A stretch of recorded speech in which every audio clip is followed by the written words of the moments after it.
नमस्कार. आज आपण बनवूया मटकीचं मोड काढून झटपट झणझणीत मटकी भेळ.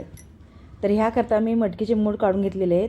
आता एका परातीत मी चिरमुरे किंवा मुरमुरे हे घेत आहे. एका भांड्यात मी थोडंसं तेल टाकले आणि मटकीचे मोड आपण ह्यात चांगले मस्त भाजून घेऊ. मटकीचे मोड 1-2 मिनटं भाजता आपण परातीत जे चिरमुरे घेतलेले आहेत त्यावरती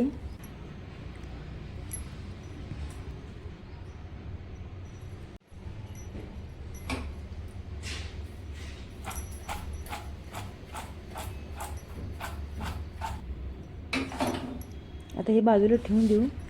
आता हे आपण परातीत घेतलेल्या चिरमुऱ्यावरती फरसाण घालूया. नमकीन तुमच्याकडे जे आहे ते तिखट किंवा थोडंसं सपक. आता हे बघा, ही डाळ आपल्याकडे काय काय बघा, शेंगदाणे आहेत रोस्टेड, गोड शेव आहे आणि तिखट शेव आहे. गोड शेव आपली बटाट्याची आहे, बटाटा आलू शेव आहे. तिखट शेव आपली बेसनची आहे आणि रोस्टेड म्हणजे खारे शेंगदाणे.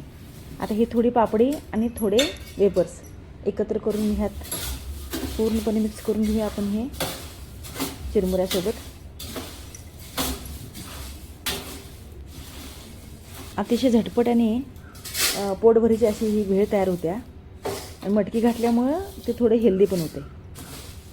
अशीच नुसती भेळ खाल्ली की थोडंसं झटपट भूक लागण्याची शक्यता असते. पण हा ठेचा आहे, हिरवी मिरची, लसूण, कोथिंबीर आणि जिरे घालून मी ह्याला दरदरा कुटून घेतलेला आहे. आता ह्याच्यावरती आपण घालूया ही मटकी जी आपण तयार करून ठेवली होती, थोडीशी स्टीम करून भरपूर सारी घालूया मटकी. मटकीचे मोड चांगले यायला पाहिजेत म्हणजे आणि जरा टेस्टी होते. आता हे एक चॉप केलेला आपला टोमॅटो आणि वरनं गेली कोथिंबीर. अशी ही मटकीची भेळ तुम्ही एकदा नक्की करून पहा. माझा हा व्हिडिओ जास्तीत जास्त लोकांपर्यंत शेअर करा. हे वरती गेलं आपला कच्च्या कैरीची स्लाईस. माझ्या चॅनलला शेअर करा आणि लाईक करा. हे आपले काय झाले, काकडीचे स्लाईस.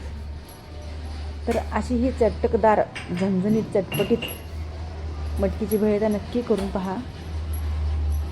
मस्तच ह्याची टेस्ट अप्रतिम आहे बरं का. आता ह्याच्यावर आपण काय करूया, अर्धा लिंबू पिळूया, रस टाकूया म्हणजे पचायला हे सगळं हलकं होते.